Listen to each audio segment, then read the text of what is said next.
lost are saved, find their way at the sound of your great name, all condemned.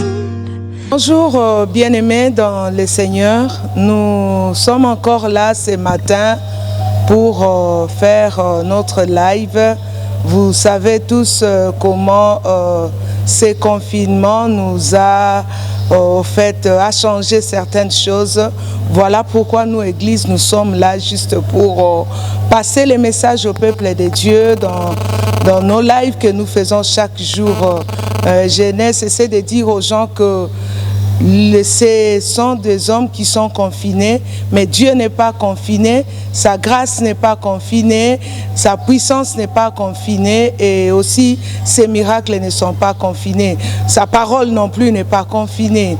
Voilà pourquoi ce matin nous sommes là pour écouter sa parole et je sais que au travers de cette parole, le Seigneur fera du bien à une personne qui nous suit ici en RDC et partout dans le monde. Le Seigneur lui fera sa grâce. Et sur ce, nous allons prier le Seigneur avant de suivre ce court message que le Seigneur nous donne ce matin. Prions. Éternel notre Dieu, notre Roi, nous voulons te dire merci encore ce matin parce que par ta grâce, tu as permis que nous puissions écouter ta parole. Nous te faisons confiance, Éternel, parce que quand tu parles, les choses se passent. Quand tu parles, les changements s'opèrent. Quand tu parles, les miracles s'opèrent, Éternel. Voilà pourquoi nous comptons sur ta parole.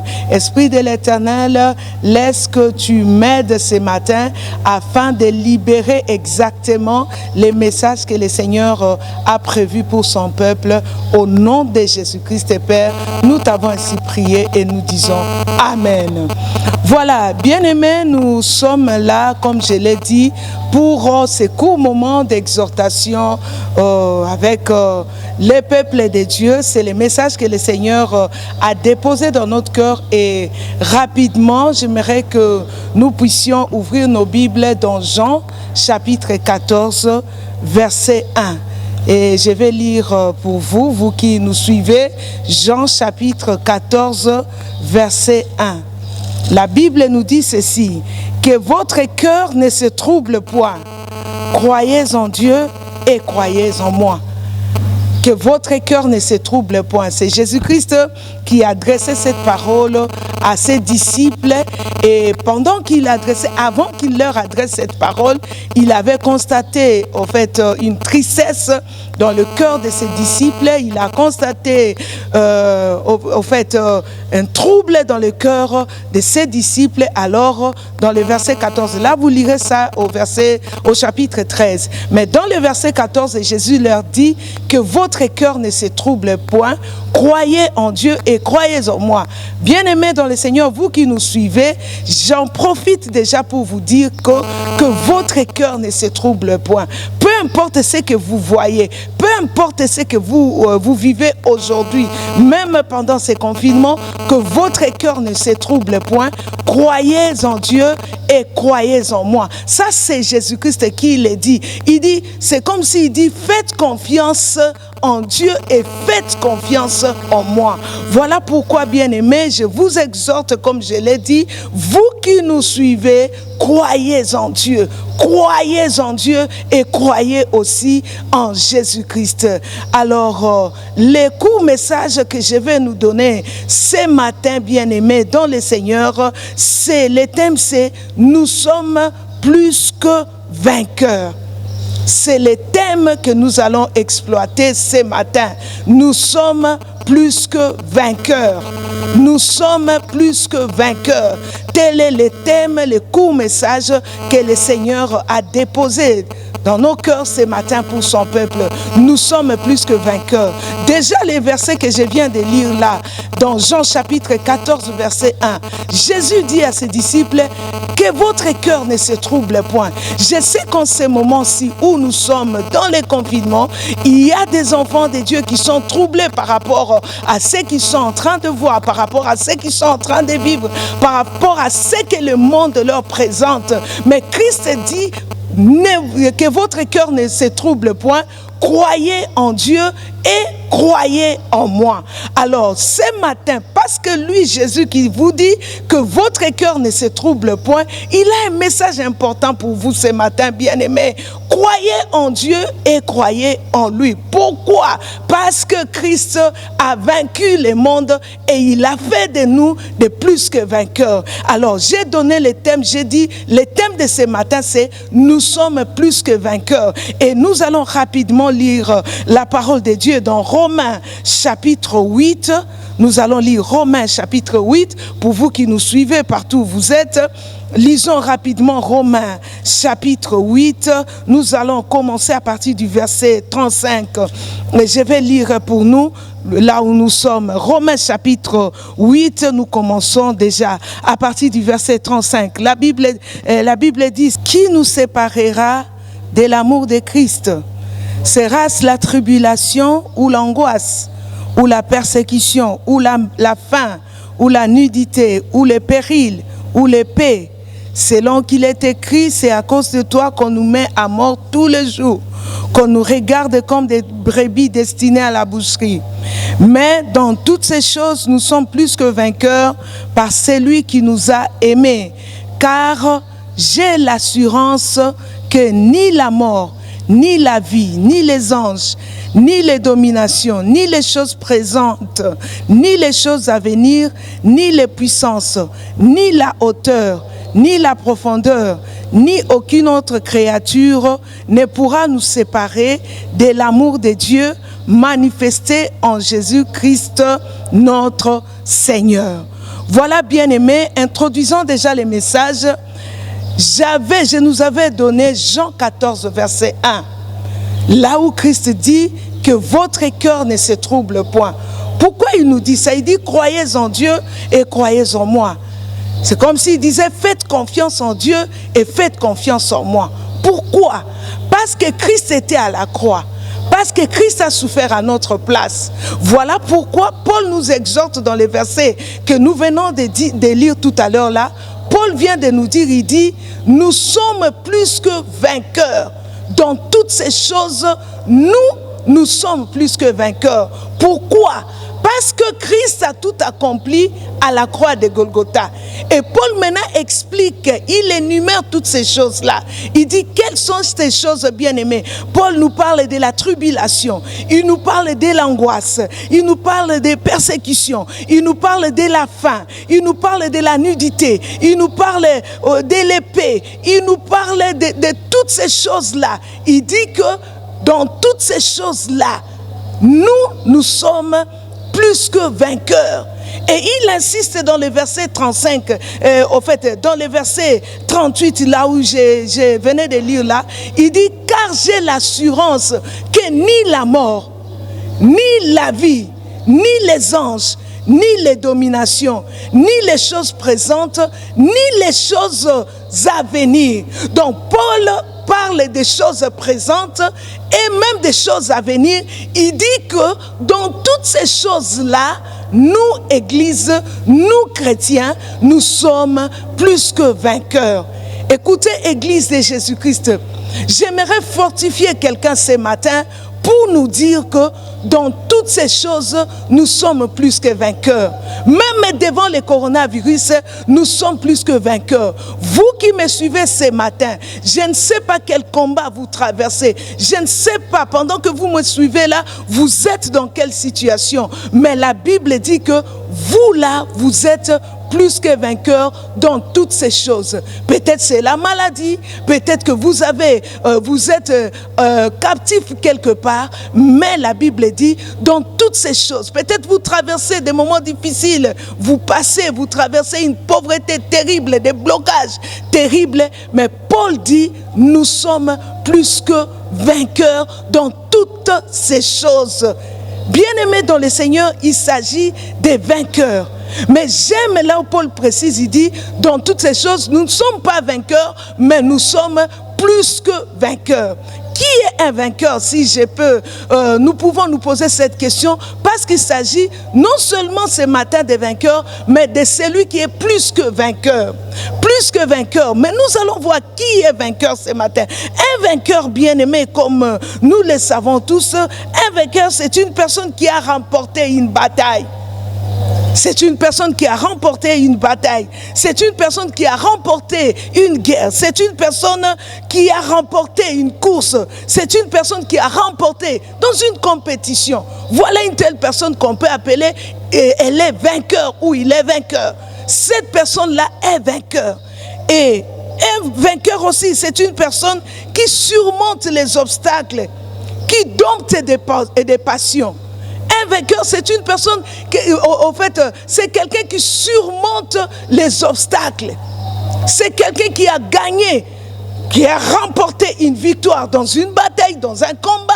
C'est quelqu'un qui a remporté la victoire. Alors, Paul dit que telle personne, en fait, dans ces versets, Paul parle non seulement des vainqueurs, mais il dit que nous sommes plus que vainqueurs. C'est-à-dire, nous sommes plus que même la personne qui a remporté dans une bataille. Nous sommes plus que cette personne-là. Nous sommes plus que la personne qui a remporté dans une compétition. Nous sommes plus que cette personne-là. Église de Jésus-Christ, nous sommes des plus que vainqueurs. Vous qui me suivez ce matin, retenez que nous sommes des plus que vainqueurs.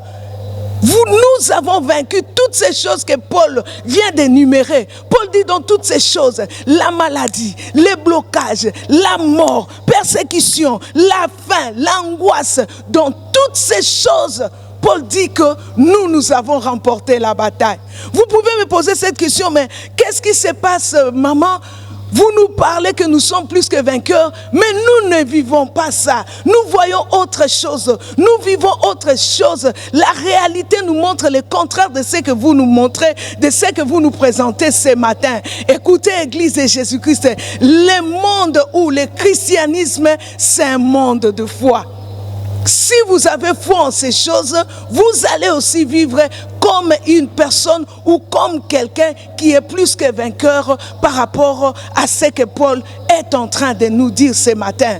Alors, maintenant j'aimerais nous montrer dans quelques minutes les attitudes d'un vainqueur, de celui qui est plus que vainqueur. Au fait, quelles sont les attitudes qu'une personne ou quelqu'un qui est plus que vainqueur doit adopter? Important, très important, bien-aimé. Première attitude d'abord, cette personne-là, parce qu'on nous appelle des plus que vainqueurs, mais il y a des chrétiens qui ne croient pas. Il y a des gens qui ne croient pas qu'ils sont plus que vainqueurs par rapport à ces choses. Écoutez, bien-aimés, vous devez avoir des attitudes, vous devez avoir des comportements à adopter. Un plus que vainqueur, premièrement, cette personne-là doit d'abord croire en la présence de celui qui lui a donné cette victoire. Il doit croire en la présence de celui qui a fait de lui plus que vainqueur. Il doit croire qu'il est là. Écoutez, bien-aimés, j'aime la Bible, dans Matthieu chapitre 28, verset 20, Christ dit, « Voici, je suis avec vous tous les jours jusqu'à la fin des temps. » Vous qui êtes plus que vainqueurs, croyez que Dieu est avec vous.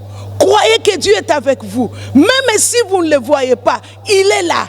Même si vous ne le voyez pas physiquement, l'Éternel est là, il est là avec vous. Donc vous devez comprendre que Dieu est avec vous, vous qui êtes plus que vainqueurs. Peut-être vous doutez de ça, mais je vous dis que l'Éternel est avec vous. La parole de Dieu ajoute encore, dans Hébreux chapitre 13, verset 5, la Bible dit encore que je ne vous abandonnerai pas, je ne vous délaisserai point.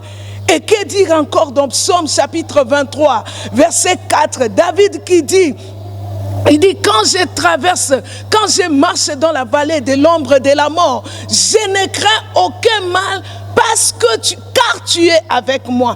Parce que l'Éternel est avec moi, je ne crains aucun mal. Parce que l'Éternel est là. Parce que l'Éternel est présent. La première des choses que celui qui est plus que vainqueur doit retenir d'abord, doit faire parce que vous vous posez des questions. Est-ce que réellement Dieu est là? On nous dit en Christ, nous sommes plus que vainqueurs. Croyez d'abord en la présence de Dieu partout où vous êtes, peu importe la situation que vous traversez. Croyez premièrement d'abord que l'Éternel est avec vous. Croyez que l'Éternel est là. Je ne sais pas, au moment où vous nous suivez, peut-être que vous êtes malade, peut-être que vous avez un problème dans votre maison, dans votre vie. J'aimerais vous dire, croyez en la présence de Dieu. Croyez que l'Éternel est avec vous. Ça, c'est la première des choses. La présence de Dieu, bien-aimé, même si on ne les voit pas, mais tant que Dieu est là, lui-même, c'est ce qu'il fait. Et je dis toujours que, étant Éternel des armées, aussi longtemps qu'il est avec nous, aussi longtemps qu'il sera avec nous, lui-même, bien-aimé, combattra pour nous. J'aime toujours quand la Bible parle de David. La Bible dit que Saül avait peur de David parce que l'Éternel était avec lui, parce que l'Éternel était présent. L'Éternel est là.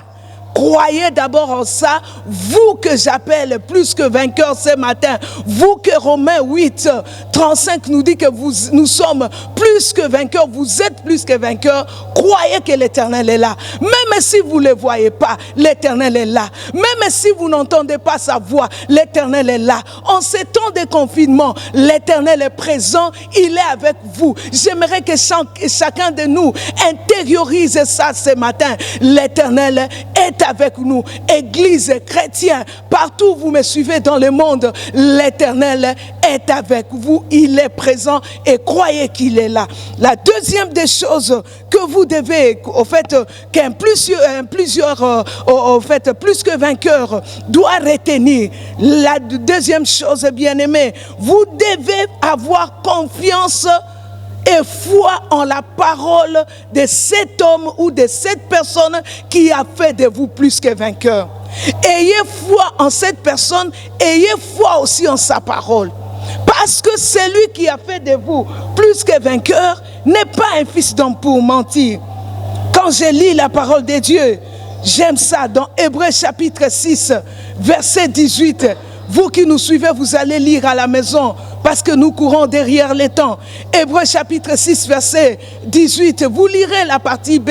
La Bible déclare qu'il est impossible que Dieu mente. J'ai dit à quelqu'un, vous qui êtes plus que vainqueur, mais vous vous posez peut-être des questions. Est-ce que c'est vrai? Alors, par rapport à ce que je vois, il y a le confinement, il y a des choses. En plus du confinement, il y a telle chose qui m'arrive, il y a telle chose qui s'ajoute. Je vous dis ce matin que croyez, ayez foi en Dieu et en sa parole. Faites-lui confiance. C'est lui qui a fait de vous plus que vainqueur. La Bible dit de lui qu'il est impossible qu'il mente. Il est impossible que Dieu mente. Voilà pourquoi je vous dis ce matin, croyez en sa parole.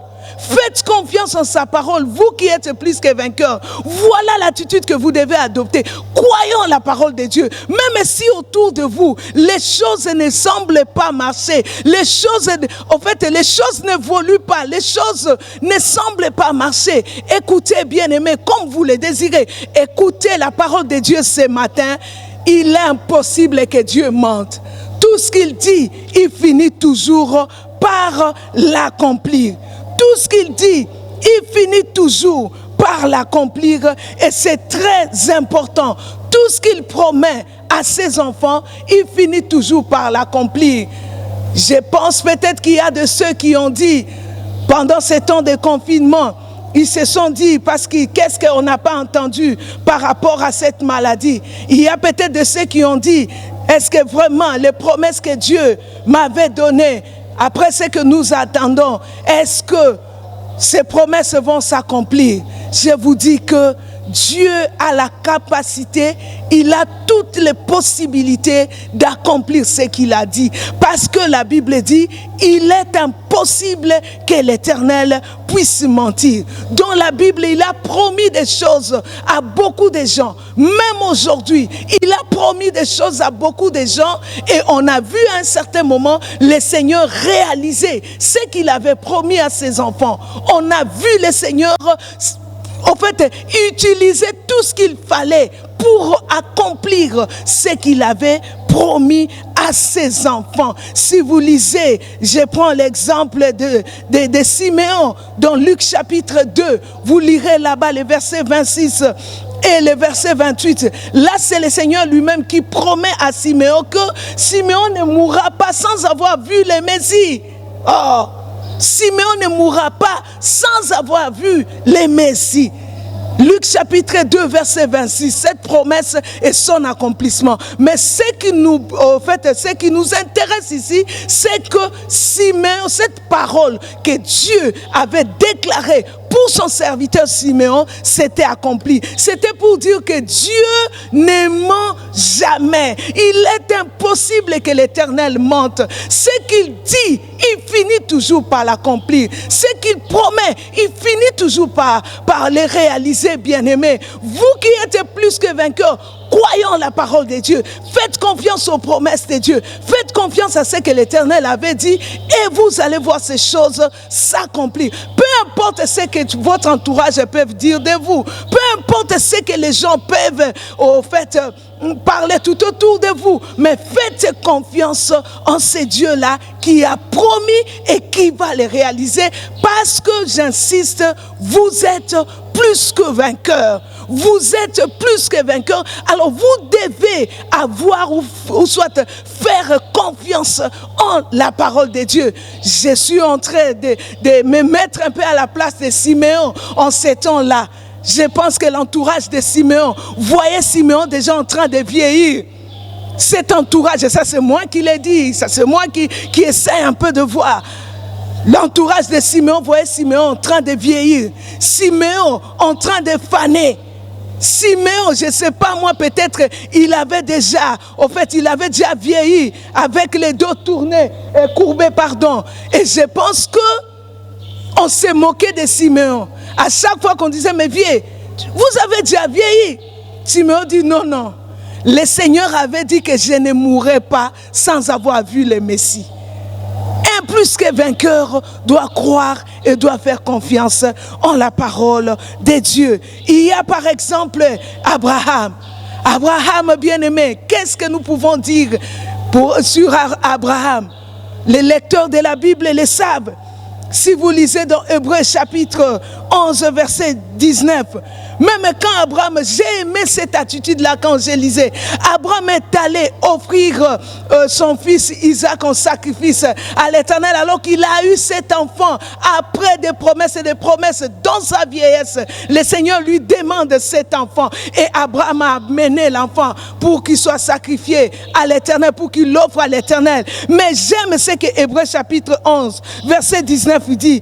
Abraham, pendant qu'il amenait Isaac pour lui donner comme sacrifice à l'Éternel, la Bible dit que Abraham crut que Dieu est puissant même pour ressusciter des morts. C'est-à-dire, amenant son enfant, il avait confiance que non, Dieu est capable, même si cet enfant mourait, il est capable de le ressusciter. Voilà l'attitude des plus que vainqueurs. Très important. Retenez ça. Faites confiance en l'Éternel. Faites confiance en l'Éternel. Faites confiance en sa parole. Job, dans Job chapitre 2, verset 9. Écoutez ce que la femme de Job dit à Job. Il dit, maudit Dieu et meurs. Est-ce que tu vas demeurer ferme dans ton intégrité? Tu vas continuer à compter sur ces dieux. Maudit Dieu et meurs. Job n'a pas voulu le faire. Il n'a même pas voulu mentionner, dire ça dans sa bouche. Si vous lisez ça, vous allez voir, Job ne s'est pas occupé de l'attitude et des paroles qui étaient sorties de la bouche de son épouse. Pourquoi?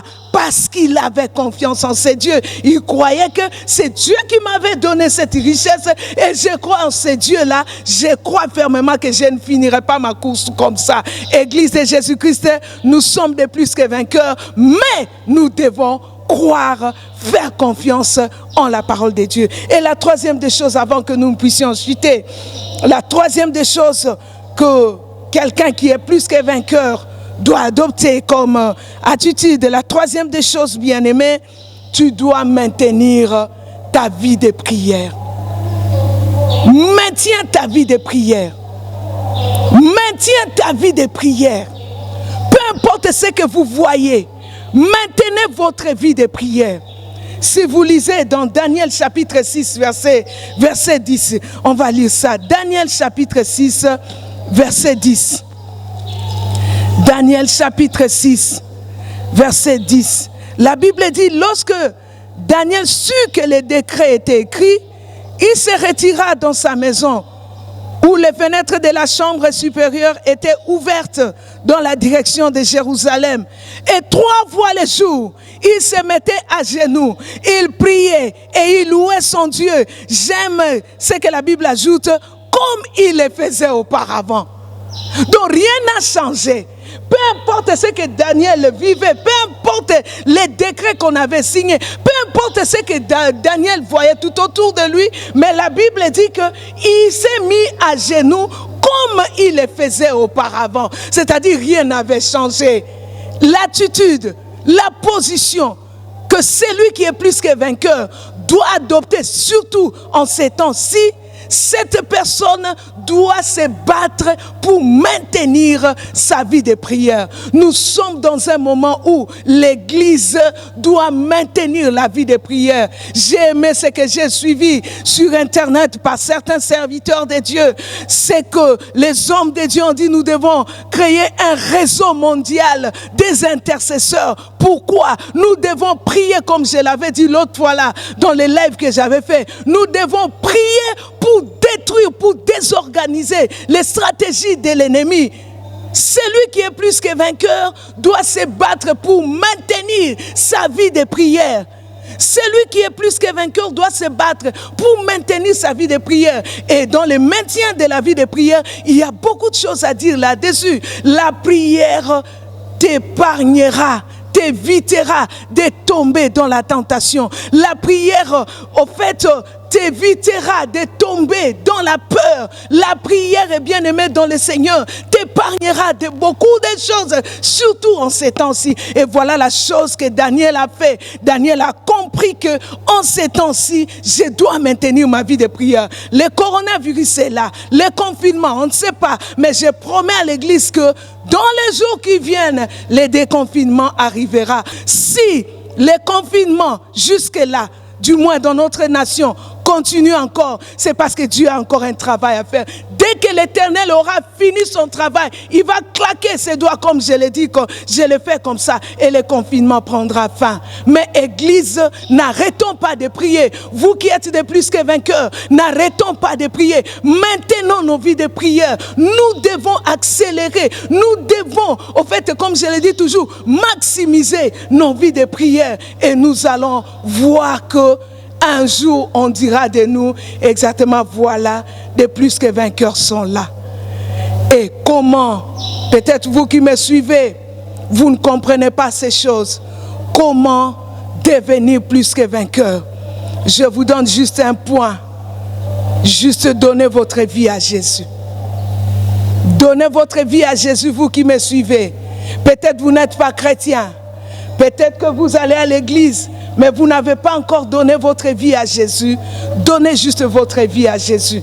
Et vous allez devenir plus que vainqueur. Les promesses de Jésus-Christ, les bénéfices de la croix seront votre partage. Donnez votre vie à Jésus-Christ. La Bible dit dans Jean chapitre 1, verset 12, à tous ceux qui l'ont reçu, à ceux qui croient en son nom, elle leur a donné le pouvoir de devenir enfants de Dieu. Donnez votre vie à Jésus et vous deviendrez plus que vainqueurs. Voilà, bien-aimés dans le Seigneur, donc quelques mots, ce que nous pouvons vous dire ce matin, ce que le Seigneur a déposé dans notre cœur. Croyez en Dieu, croyez en son Fils. Nous sommes des plus que vainqueurs. Nous sommes, l'Apôtre a dit, dans toutes ces choses, nous sommes des plus que vainqueurs. Et j'aimerais nous dire, vous terminez, je le dis toujours, quand un joueur entre sur le terrain de football, ces joueurs-là, quand ils entrent, l'entraîneur leur dit déjà que nous allons gagner ces matchs. Quand ils jouent les matchs, il n'est pas, au fait, il n'est pas terrorisé, ou soit il n'a pas peur de son adversaire. Pourquoi? Parce que l'entraîneur, l'arbitre leur avait déjà dit que c'est nous qui allons gagner ces matchs. Donc je suis dans les rings, je suis dans les stades, mais je joue. Même si je sens que mon ennemi a tendance à me gagner, à vouloir me gagner, bien-aimé, mais je me réfère à ce que l'entraîneur nous avait dit, que ces matchs, c'est nous qui allons gagner ces matchs. C'est tout. Je n'ai pas à m'inquiéter. Si Christ a fait de moi plus que vainqueur, je n'ai pas à m'inquiéter. Que Dieu puisse bénir sa parole. Et nous nous inclinons dans la prière afin que nous puissions prier. Bien-aimés, vous qui m'avez suivi ce matin, j'aimerais prier avec vous pendant ces quelques minutes. D'abord, je commencerai par vous qui n'avez pas encore donné vos vies à Jésus. Je commencerai par faire cette courte prière avec vous. Ce matin, nous avons parlé du thème « Nous sommes plus que vainqueurs ». En ces temps où nous sommes en confinement, où le monde nous montre les contraires de ce que nous avons prévu, je vous dis que vous qui voulez devenir plus que vainqueurs, vous devez donner vos vies à Jésus. Et suivez-moi dans cette prière. Répétez après moi. Seigneur, j'ai écouté ta parole ce matin. J'ai compris que je dois donner ma vie à Jésus. J'ai compris que j'étais loin de toi, Seigneur. Ce matin, je reviens à toi. Je t'ouvre mon cœur, Seigneur. Ce matin, je confesse que Jésus-Christ est mon Seigneur et mon Sauveur. Et je crois dans mon cœur que Dieu le Père l'a ressuscité d'entre les morts. Je suis sauvé. Seigneur, je t'ouvre la porte de mon cœur. Viens, Seigneur. Sois le Seigneur, sois le Sauveur de ma vie. Pardonne tous mes péchés et sanctifie-moi par le sang de Jésus. Qu'à partir d'aujourd'hui, que ton esprit conduise ma vie jusqu'à ce que tu reviendras au nom de Jésus. J'aimerais prier pour vous, vous qui nous suivez, vous qui êtes plus que vainqueurs. Peut-être que par rapport à ce que vous voyez, peut-être que par rapport à ce que vous vivez, vous vous êtes dit, le Seigneur nous a abandonnés, le Seigneur ne nous voit pas. Pourquoi toutes ces choses nous arrivent? Paul dit, dans toutes ces choses, nous sommes plus que vainqueurs. Éternel, j'ai prié pour tes enfants qui ont suivi ces messages ce matin. Peut-être qu'ils étaient fatigués. Ils se posaient des questions, beaucoup de questions par rapport à ce qu'ils vivaient. Mais ce matin, tu viens de nous dire que nous sommes plus que vainqueurs. Laisse que cette parole soit sémée dans le cœur de mon frère et de ma sœur. Laisse que cette parole produise des résultats dans la vie de mon frère et dans la vie de ma sœur. Oui, Père, laisse que cette parole, oh mon Dieu, mon roi, redonne encore l'espoir à mon frère et à ma sœur qui est plus que vainqueur et qui, oh Dieu de gloire, doutait de cette position. Que cette parole recrée encore cet espoir dans son cœur, qu'il croie en toi, qu'il croie que tu n'es pas un fiston pour mentir, qu'il croie qu'il est impossible que Dieu mente, qu'il croie que tu as toutes les possibilités et les capacités d'accomplir ce que tu avais promis et qu'il maintienne sa vie de prière. Que l'honneur et la gloire te reviennent à jamais au nom de Jésus. Nous t'avons ainsi prié et nous disons Amen. Feel no shame at the sound of your great name.